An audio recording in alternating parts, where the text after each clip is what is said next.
Hello guys, my name is Balkrishna Srivastav and welcome to Code with BK. So in this video, we write a Java program to find the nth Fibonacci number using recursion.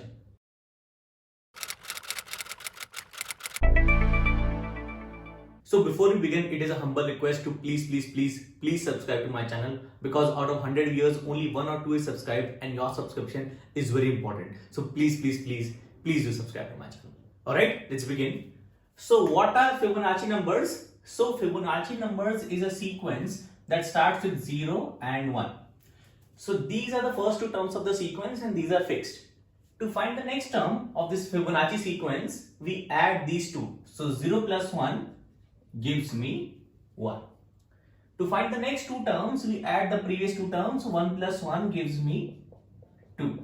To find the next term, we do the same thing. 1 plus 2 gives me 3. Similarly, 2 plus 3 for the next term will give me 5. Next term is going to be 3 plus 5, 8. Next term is going to be 8 plus 5, 13, and so on. Okay. So this sequence is called a Fibonacci sequence. First two terms are the fixed, and to find the next term, you add the previous two terms. Okay. In this series, this is my first term for n equal to 1. This is my second term. This is my third term, fourth term, fifth term, and sixth term. Alright? Okay? So the problem description is we have to find nth Fibonacci number, that is we are given a value of n greater than equal to 1. Okay? And we have to find the corresponding Fibonacci number. That is for n equal to 1 I should get 0, n equal to 2 I should get 1, n equal to 6 I should get 5, n equal to 7 I should get 8, and so on. Alright? Okay, that's a problem description. So in this case, we have to find the nth Fibonacci number, okay, using recursion. Alright? I've already posted a video where we find nth Fibonacci number using loops, using iteration. I will add the link to that video in the description.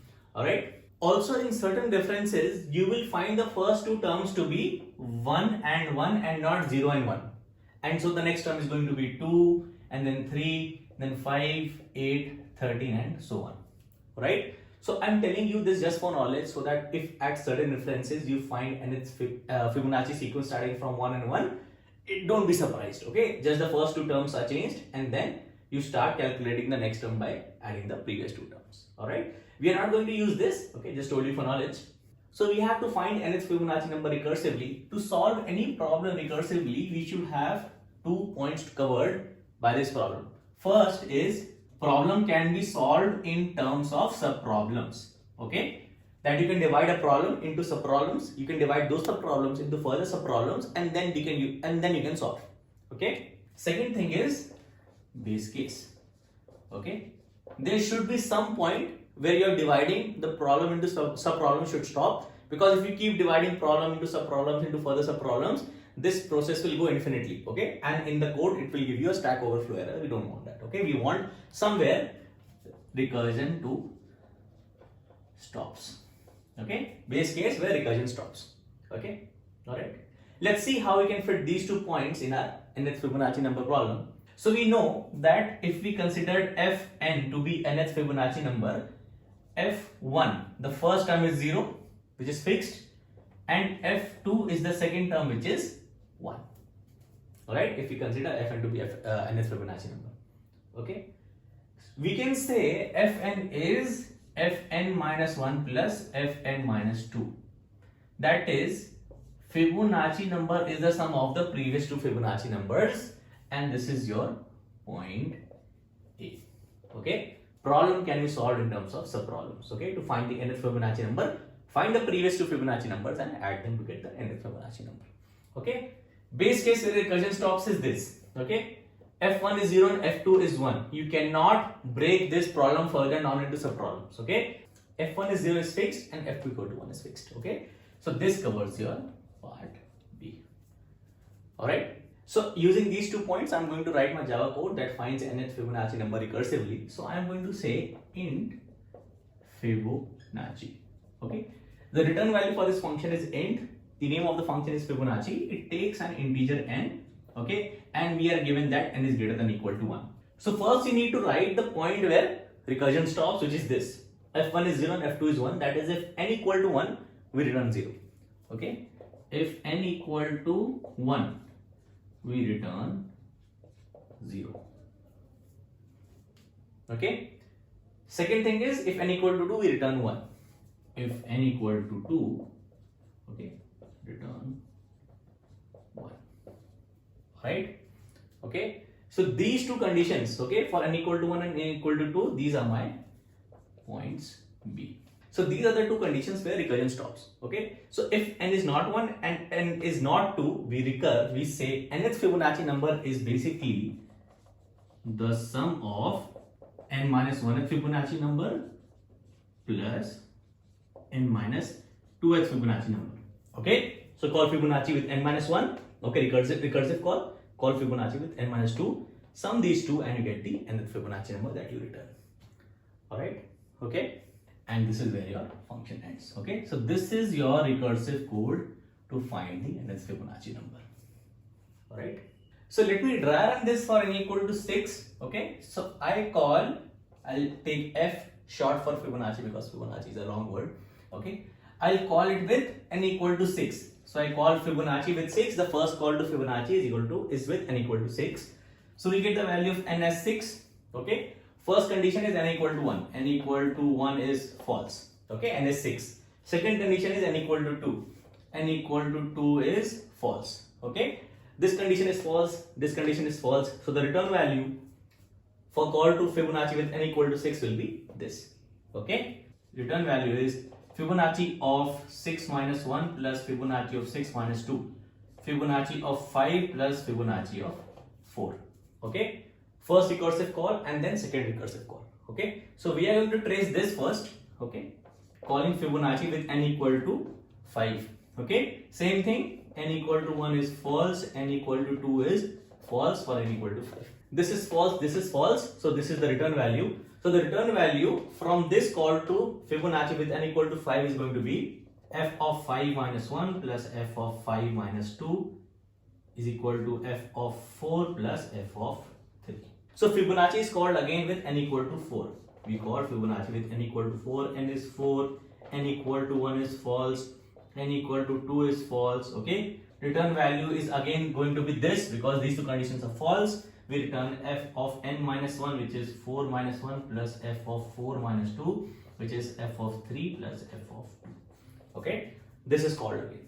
Okay. This is called again here. We call f of 3. Fibonacci is called with n equal to 3, n equal to 1 is false, n equal to 2 is false. Alright. So return value from this method, okay, from this call to Fibonacci with n equal to 3 is going to be Fibonacci of n minus 1 plus Fibonacci of n minus 2. So Fibonacci of 3 minus 1 plus Fibonacci of 3 minus 2, which is equal to Fibonacci of 2 plus Fibonacci of 1. Alright.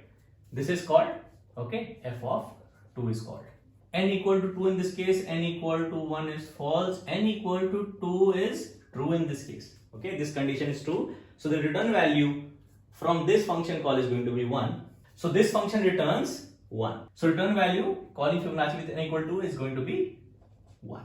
F2 returns 1. Okay, so 1 comes here. Okay, so 1 plus call to Fibonacci with n equal to 1. So this is called with n equal to 1. Okay, so n is 1, n equal to 1 is true. Okay, n equal to 1 is true, return 0. So return value from this function call is going to be 0. Okay, so f1 returns 0. Okay, f1 returns 0, so this gets 0. 1 plus 0 is 1. Okay, so this function call f3 returns 1 plus 0, so this returns 1. Okay, this returns 1, so this returns 1 here. Call to f3 is 1. Alright, call to f3 is 1, then call to f2 is made. Okay, alright, this is the first call to f2. Call to f2 returns 1. Okay, so this entire process happens again when Fibonacci is called with n equal to 2 here. Okay, but since we are only bothered with the return value, we know that f2 returns 1, so we can say f2 returns 1. Okay, we don't need to trace this call again because we know the return value is going to be 1. Okay, f2 returns 1. Okay, so 1 plus 1 gives us 2. Okay, so f4 returns 2. f4 returns 2, which comes here. Okay, plus call to f3. Now this is another fresh call to f3. Okay, we had a call to f3 here. This is another fresh call to Fibonacci with n equal to 3.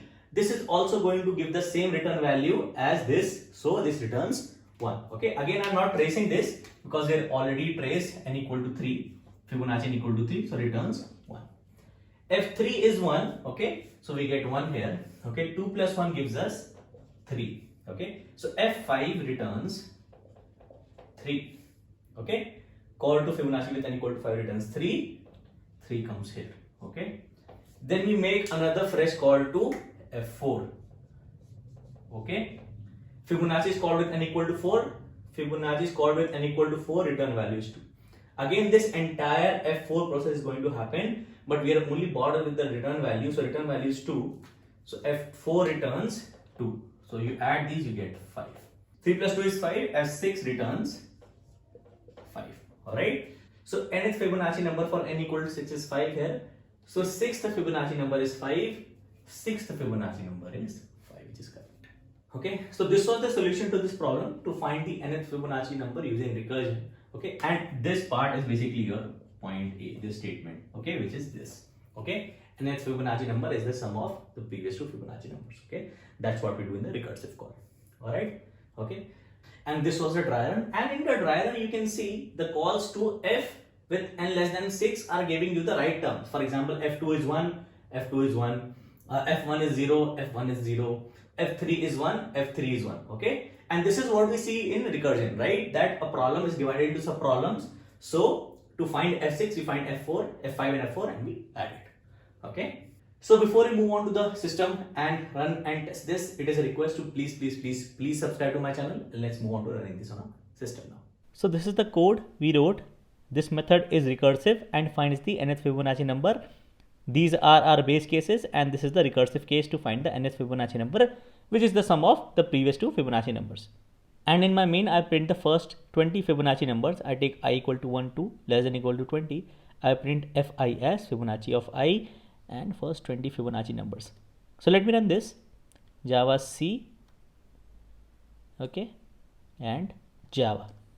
Alright, so the first term is 0, second term is 1, third term is 1, fourth term is 2, 3, 5, 8 till 20th term is 4, 1, 8, 1. Alright, let me change this to first 30 Fibonacci numbers. Okay, let me see if we get this right away.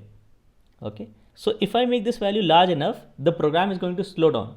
For example, if I make this 100, after a certain value of I, this is going to slow down because you are calculating the entire set of previous Fibonacci numbers again to find the nth Fibonacci number, alright, which is using recursion, and that will take time. Okay, so if I make this to 100, this is going to slow down somewhere. So I compile, run. Okay, you see the program is slowing down. Okay, because in order to calculate Fibonacci 43, it has to calculate all the previous ones which are being calculated recursively. So the same values are being generated again and again. Okay, all right. So if you want to print the first n Fibonacci numbers, say first 100, first 200, you have to use loops and arrays. I'll show you how in another video. All right. Okay, so let me just stop this. This will take time. Okay. So this was the solution to this problem, and I hope this was helpful. So if you like this video, if you find this helpful, please do subscribe to my channel. Please like my video and please share my channel. And if there is something that you disliked about this video, please just don't press the dislike button. Please also let me know in the comments what was that you did not like about this video. Alright, and you can also let me know in the comments if there is a question you want me to solve or if there is a concept you want me to discuss. Thank you.